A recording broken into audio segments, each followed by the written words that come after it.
শরীয়তপুর সদর উপজেলার চিকুন্দি ইউনিয়নে 4 বছর বয়সী এক শিশুকে ধর্ষণ চেষ্টার অভিযোগ উঠেছে তারই চাচাতো দাদা 65 বছর বয়সী আবুল কাশেম মুন্সির বিরুদ্ধে।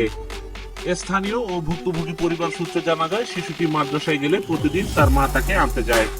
তবে সোমবার দুপুরে তার মা দেরি করায় শিশুটি একাই বাড়িতে চলে আসে এবং বাড়িতে পৌঁছানোর কিছুক্ষণ পর সে তার মাকে তার পেট ব্যথার কথা জানান। প্রথমে বিষয়টি গুরুত্ব না দিলেও বিকেলের দিকে ব্যথা বেড়ে গেলে শিশুটির মা তাকে জিজ্ঞাসাবাদ করেন। এ সময় শিশুটি জানায়, মাদ্রাসা থেকে ফেরার পথে তার চাচাতো দাদা আবুল কাশেম মুন্সি তাকে অন্য রাস্তায় নিয়ে যায় এবং তার স্পর্শকাতর স্থানে ব্যথা দেয়। পরবর্তীতে পরিবারের লোকজন অভিযুক্তকে জিজ্ঞাসাবাদের চেষ্টা করলে তিনি অভিযোগ অস্বীকার করে সেখান থেকে পালিয়ে যান। এদিকে শিশুটির শারীরিক অবস্থা খারাপ হলে সোমবার রাত 11টার দিকে তাকে শরীয়তপুর সদর হাসপাতালে ভর্তি করা হয়। ভুক্তভোগী পরিবার ও স্থানীয়রা দ্রুত অভিযুক্তকে গ্রেপ্তার করে দৃষ্টান্তমূলক শাস্তির দাবি জানিয়েছেন। জিজ্ঞাসা করা হয়েছে, জিজ্ঞাসা করছি, বলছে যে আমার ওই দাদা আমার ব্যথা দিচ্ছে।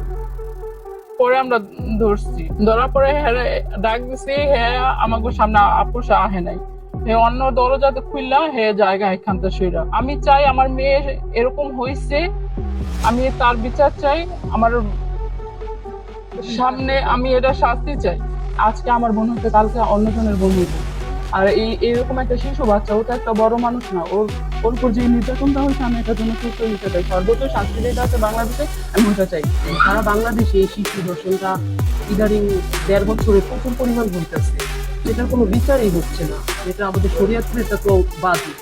সারা বাংলাদেশে যে ধর্ষণ হচ্ছে বাচ্চারা, শিশুরা, ওদের একটা যদি বিচার হইতো তাহলে নেক্সট টাইম কোনো শিশুদেরকে ধর্ষণ করার আগে 5 বার ভাবতো যে না, একজনের বিচার হয়েছে, আমি এই শিশুদের গায়ে কিভাবে হাত দিই। এদিকে ঘটনার পর থেকে পলাতক রয়েছে অভিযুক্ত আবুল কাশেম মুন্সি। এ ঘটনায় আইনগত ব্যবস্থা প্রক্রিয়াধীন রয়েছে বলে জানায় পালং মডেল থানা পুলিশ। আমাকে জানাইছে এবার তো আসছে মামলা লেখতে বলে দিচ্ছি, মামলা হয়ে যাবে। ঠিক আছে, ঘটনা যেতে করছে অবশ্যই মামলা হবে, আমরা মামলা নিচ্ছি, আইনগত ব্যবস্থা করছি।